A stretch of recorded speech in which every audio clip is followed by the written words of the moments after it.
If you have a website, you want to make sure that you verify your website with Pinterest so that you can see your impressions and saves and clicks that link back to your website.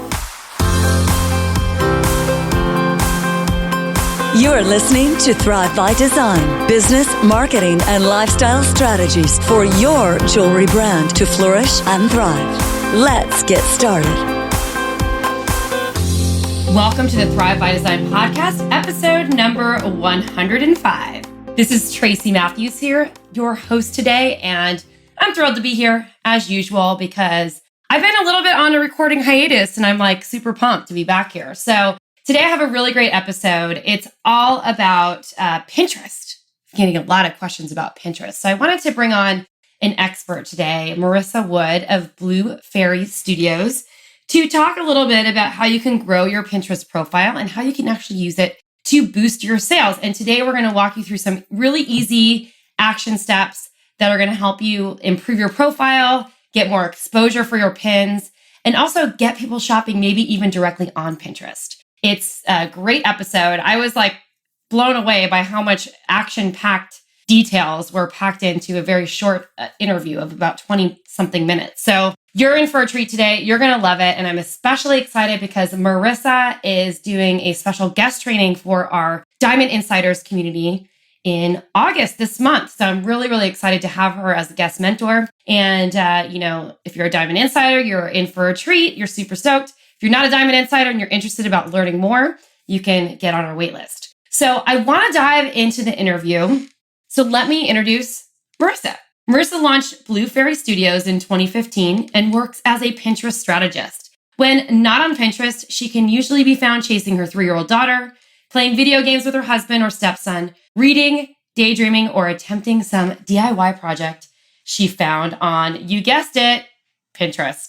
All right, this episode's awesome. I'm going to dive right in, but before I do, I wanted to take a word from our sponsor. Today's sponsor for the episode is Shopify. Well, you're going to find out that Marissa loves Shopify too, and there's many reasons because it really integrates so amazingly with Pinterest. But what I really love about Shopify is that it's just a really robust platform that integrates with so many other apps and plugins and tools like Pinterest to help grow your business. And they're always improving the site. I personally love it because they have really great integrations for upsells and downsells and abandoned cart sequences that all just work seamlessly. And we, of course, are always trying to bring Flourish and Thrive the best deals, our designers. So we negotiated an amazing discount and free trial for those of you who are not yet signed up for Shopify. So if you're thinking about switching web platforms or you don't have a website yet and you're just getting off of Etsy or trying to build another way for people to find you, check it out. You can head on over to flourishthriveacademy.com/Shopify. That's flourishthriveacademy.com/Shopify. And you can get 10% off your Shopify subscription and also get an extended free trial so you can test it out to see if it actually is right for you. All right. Without further ado, let's dive into the episode. All right, I'm excited because I have a great guest on the show today, Marissa Wood of Blue Fairy Studios. Marissa, thanks so much for being here today. Hey, thanks for having me. Well, I'm really excited. I always talk about how excited I am, but I'm even extra excited today. And the reason being is that we've had a lot of questions about Pinterest lately. And I'm hoping you can clear some of those up and really highlight how jewelry designers and makers and jewelers can use Pinterest to actually grow their business and make sales. So thanks so much for being here because you're a Pinterest expert. Yeah. Yep. Pinterest is what I do. Pinterest is what you do. All right, cool. So I was originally introduced to you by my friend Kimra, and I'm really excited to talk to you today because you've done some amazing things with her Pinterest and really grown her audience. So I would love to hear a little bit more about you, a little bit more about your journey, and a little bit more about, how you kind of came into doing Pinterest for people and teaching people how to build successful Pinterest businesses. Yeah. So I'm a mom and my daughter was born in 2014. And around that time, I kind of just started looking at ways to, get out of the workplace. I wanted to be home. I wanted to spend more time with her. I struggle with migraines a lot. And so, keeping a rigid work schedule and a school schedule and things like that was always really difficult for me. So, having the flexibility and the freedom to be home and also, raise my daughter was something that was really important to me.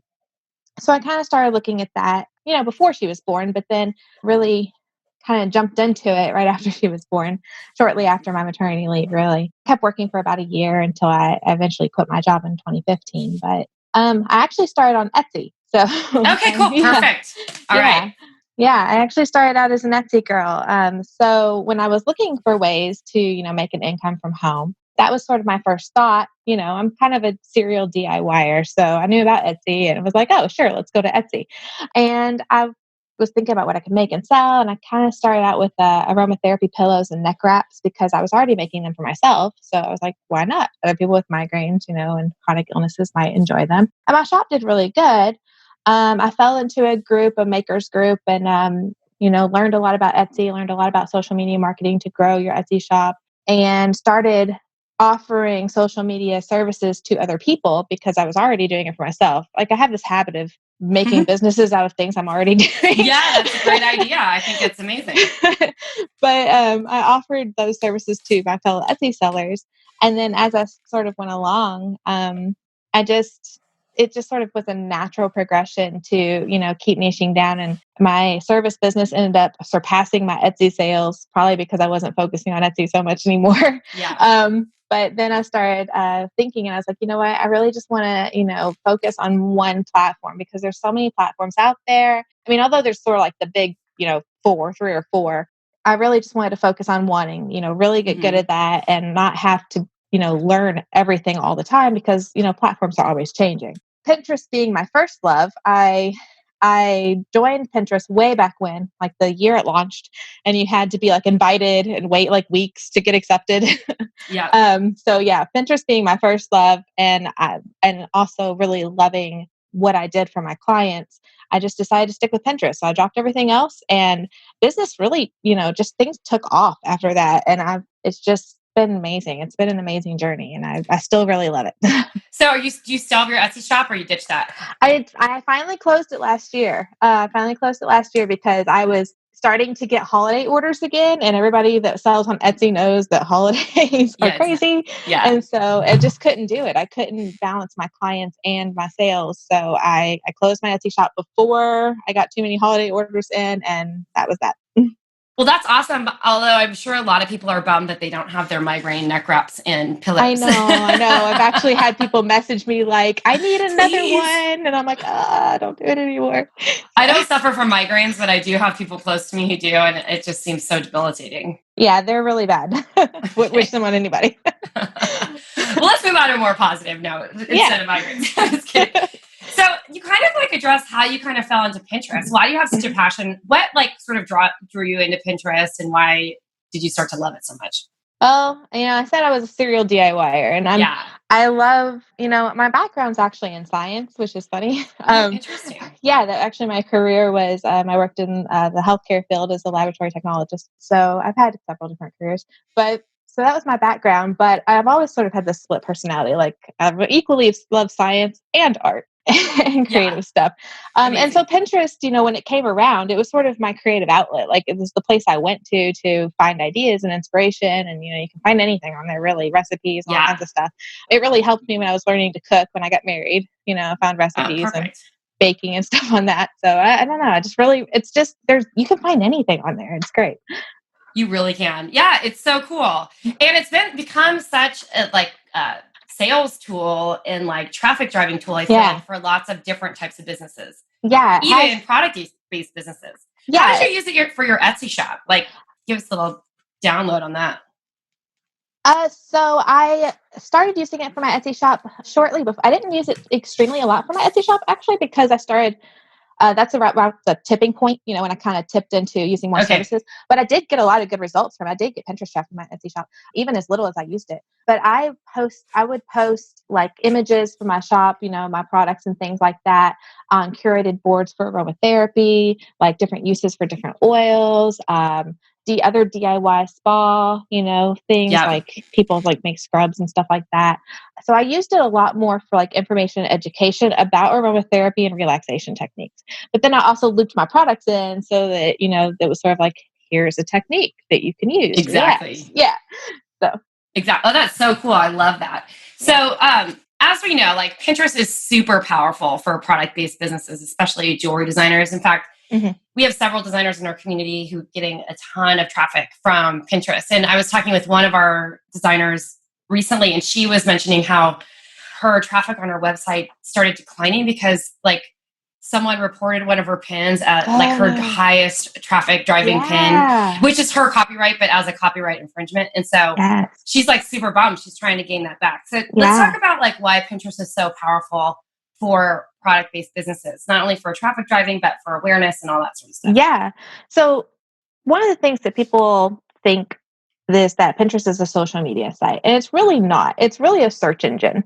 It's kind of like a visual Google. So if you have a product that's a visual product and your value lies in the visual nature of this product, the visual appeal, Pinterest is great because you go there and you search for stuff, especially people like that are searching and they don't really know what they want and they're kind of browsing for ideas and inspiration. Pinterest is where they go. Pinterest actually released a statistic that says that like 94% of its users say that they use Pinterest to plan a purchase.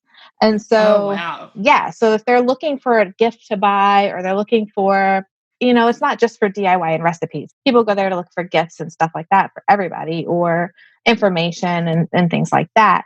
If you're searching for something vague and you don't really know what you want exactly yet, Pinterest is where you go. People are more likely to use Google if they want like something they have a very specific query. But on Pinterest, they're essentially window shopping. So if you have a product, you obviously want to put that in the window so that people can shop for it. Exactly. I'm feeling like a failure. I don't think I'm using Pinterest enough for my jewelry business. I feel like I be getting a lot more traffic. I need to get back to that. It can be good for you. Yeah, it would be. I mean, I get a lot of traffic anyway, but actually from Google, people Googling like jewelry designer in NYC, like that's like one of the key search terms that I'm getting. But I feel like it would just be like tripled if I like actually focus on Pinterest. I'm starting to like, I need to learn which is interesting. Okay. So before we were talking, when we talked the first time, we talked that you had like sort of 5 key action steps that people can take to drive sales to their website using Pinterest. Why don't you walk us through some of those action steps? Yeah. So first, I would say that it's really, really important that you have a business account. I work with a ton of people who are trying to combine their business and their personal stuff on the same account, and it just doesn't work.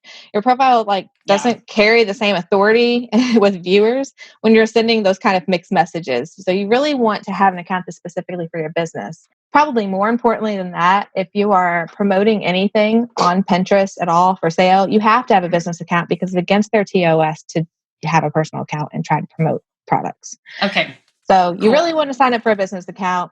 It's free. You're going to get all kinds of fun features if you do. Cool. So the second thing would be if you have a website and like a standalone website, not Etsy, if you have a website, you want to make sure that you verify your website with Pinterest so that you can see your impressions and saves and clicks that link back to your website in your analytics section. It's kind of pointless to have analytics if you can't track it back to your website, So you want to make sure that you verify your website with Pinterest. And then from there, it's really all about establishing a good foundation and being consistent. You don't want to pin just your own content. That's another pitfall that people fall into is just putting boards full of their jewelry and products and things like that. It's not a social site, but you still want to follow that 80-20 rule for sharing content. So 20% of your own pins, 80% repins from around Pinterest. It's based on the idea of curating collections of pins, which is called a board. So a board is really a collection of things that are all similar or go together. And so you want to make sure that you have a good mix of your content and other people's content on your collections. While you're establishing a good foundation, I have general recommendations of like board counts and pin counts typically, because I call it like a baseline account. So when you're first starting out, you want to make sure you don't have any fewer than 15 boards on your account with no fewer than 25 pins on each board to start. And those numbers are kind of arbitrary, but I had to come up with a standard somehow. But really what that does is it makes your account, because Pinterest is so visual, it makes it look visually established. Even if you don't have that many followers or any followers, it looks like you're there with purpose. It kind of is a good visual chunk of material. And so having, a minimum number of boards and pins and using those boards to share other people's content as well as your own. And then you also have to remember that's a search engine. So SEO, search engine optimization is huge. It's really one of the pivotal keys of getting Pinterest to work for you. And so there's a couple key locations where you want to have good SEO. And it includes your board titles, your board descriptions, your pin descriptions, and your biography. Okay, awesome. Yeah. And then lastly, you just want to be active every day. So you want to make sure that something of yours is being pinned every day. You can reuse old pins. You can pin the same pin to different boards or group boards, but you want to make sure your content is going out every day, as well as repinning that other stuff to help bulk up your boards and attract your target market. So tell me a little okay, this is all awesome. Do you want to, let's recap those 5 things really quickly? Yeah. Okay. Yeah. I'll let you just walk through the 5 things. So 1, make sure you have a business account. 2, verify your website. 3, use the 80-20 rule for sharing content. 4, have a good foundation, good SEO. And 5, be active every day. Love it. Okay, awesome. So I wanted to go back to group boards. So you mentioned this, and some people might not really know what that is or how to properly use them. Can you share with us a little bit more about how you might use that a little bit more? Group boards are typically boards that have multiple contributors, and they generally center around a central topic, or sometimes you get group boards that aren't very topicked, but generally they have a general theme or a general topic. And what group boards does is it extends the reach of your pin. So if you are pinning just to your own private board, you're going to reach your followers and you're going to reach people that Pinterest decides to show your pin to in the smart feed based on their pinning habits and things like that. Yeah. When you pin to a group board, you're reaching not only your followers, not only the smart feed people, but you're reaching all the contributors on this group board who typically use the group boards to repin to their followers to find content, all that content sharing that we have to do. Mm-hmm. People use group boards for that. So they can repin to their followers and things like that. So it really just helps extend the reach of that pin and get more eyes on it, especially if you don't have very many followers. The caveat to that is that there's no standard for joining group boards. So everybody that makes a group board makes up their own rules for it. And if you don't have a lot of followers, sometimes it's hard to get accepted to a group board, but you can just stick with it. There's a ton of group boards out there. You can at least join a few. How do you find them? That's a good question. There's a couple ways that I recommend. One way is to use Board Booster. If you are using a Board Booster as a pin scheduling tool, they actually have a feature in there that shows you top performing group boards. And so you can search for them that way. Pingroupie.com used to be I don't really recommend that site anymore, but if you can't find them any other way, it's a last ditch effort. Pingroupie.com is good for finding group boards. But the way that I typically do it is chain searching. And so basically you find an account that is maybe in the same niche as you or has content that you would share, and you look at their group boards. And then you would go through and look at the owner of that group board and see what other group boards they offer. And so you basically just keep following from account to account to board to find more and more group boards. It's the easiest way to do it. Exactly. It's the easiest way and it's the most dangerous way because you will waste hours if you don't set a timer. Exactly. Yeah. Is there a way to sort of save the progress that you made, or is it not so much? As far as let's say you're okay, I got 30 minutes to do this, and you go down a rabbit hole and your timer goes off. Can you save how far you've gone so you don't have to repeat the process, or no, you just got to go for it and figure it out? I just kind of use pen and paper method, and I just write down who I was looking at or whatever, so that next time go back to their account and start there. Okay, cool. Yeah. Okay, so let's deal with rich pins, shoppable pins, and promoted pins. Can you tell us a little bit more about how these work with e-commerce, your website, and also with Etsy shops? Yeah. So rich pins are pins that have a little bit of extra embedded code built in. And you'll see this in the form of big, bold text on pins.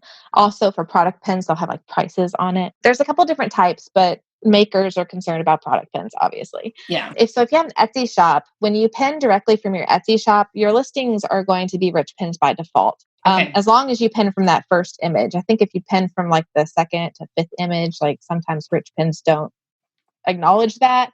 So if you're pinning that first image, it should default to a rich pin. Shopify websites also make rich pins by default. So if you're pinning a listing from Shopify website, you may still have to apply for the rich pin or validate them with the rich pin validator, but it should be You don't have to do anything extra.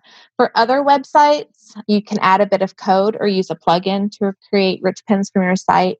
If it's a product, I think you have to add the code or use a plugin like for WordPress and things like that. If it's a blog post, if you use a plugin, it usually goes by itself. Yoast SEO is a really good plugin for WordPress people to help you get your pins to be rich. But basically, like when you pin something from Pinterest, you have that little description area, which is great. I mean, you can use that for SEO. But if somebody repins it, they can just delete your description. So what Richpin does is it sort of embeds a little bit of like SEO into your pin for you. Okay, cool. So people can find it even if someone deletes it. Okay, cool. Awesome.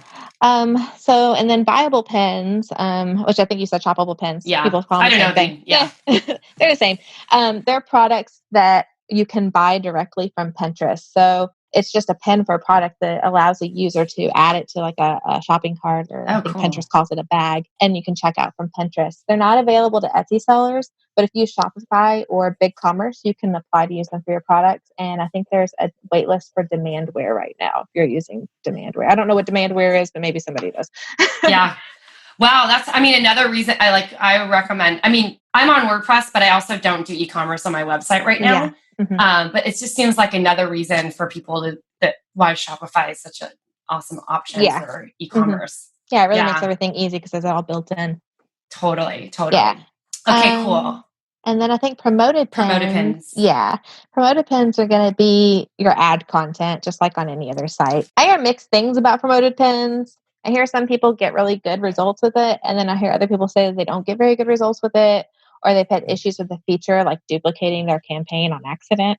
Yeah. So I think that you can get good results with promoted pins, but you can also get good results and good organic reach on Pinterest if you're really taking it seriously and have a good strategy. I don't currently use promoted pins with any of my clients, either past or present, because we get good results without using promoted pins. But the ability is there, and some people do use them. Okay, awesome. Good to know. Yeah, I haven't used them for my jewelry business, but I use them for lead magnets for Flourish and Thrive. Like if we have a freebie that we're giving away, just to like get it in front of more people. It seemed to work okay, but we're still like trying to figure out like the exact way the analytics work. So yeah, I think if you have something like a pin that is like short term, because Pinterest is kind of a long game. Like pins get better the older they are. Mm-hmm. And so if you have something that you really want to push fast, I think promoted pins could be a good way to help that along. But if a pin's doing good on its own, or it's fine to just sit there for a while and kind of marinate. Marinate, if you will. If it's good to just marinate for a while and your content's not going anywhere, then there's no reason to really promote it. Just do the other stuff. Exactly. All right, cool. Wow, like my head's spinning. That was like in such a short period of time, such great information. Thank you so much for joining me today, Marissa. Yeah, I'm glad to be here. So where can everyone find you? So you're most likely to find me personally in my Facebook group. I know I'm a Pinterest person, but I'm on Facebook a lot because that's where my people hang out. So my Facebook group is called Pinterest Mastermind Community. If you just type it into the Facebook search, is probably the easiest way to find me. But I also have a website. It's bluefairystudios.co. And I have a lot of good stuff on that website, like a blog that is completely just for Pinterest tips and info. And there's also a resource library. If you click in the menu bar on my website, you can get access to a bunch of free tutorial videos and like screen share videos and PDFs and stuff. Okay. Awesome. I'm joining your Pinterest group tonight. Awesome. Today, after we hang up. Really, I'll give you a big welcome. Okay, perfect. And then we'll have links for all this stuff on the show notes, guys. So Marissa, thanks so much for joining. And I'm really excited because you're doing a little special training for our Diamond Insiders as well. Yeah, I'm working on that. It'll be great. It's going to be amazing. Amazing. Okay. All right, Marissa, thanks for being here today. Thanks, Tracy. All right, designers, it's Tracy here signing off. Wasn't that episode amazing? Remember to check out our sponsor, Shopify, over at flourishthriveacademy.com/Shopify. And make sure that you check out Marissa, join her Facebook group, and you can check out all the links over on the show notes over at episode number 105, flourishthriveacademy.com/episode 105. All right, guys, thanks so much for listening today. Until next time, this is Tracy Matthews signing off.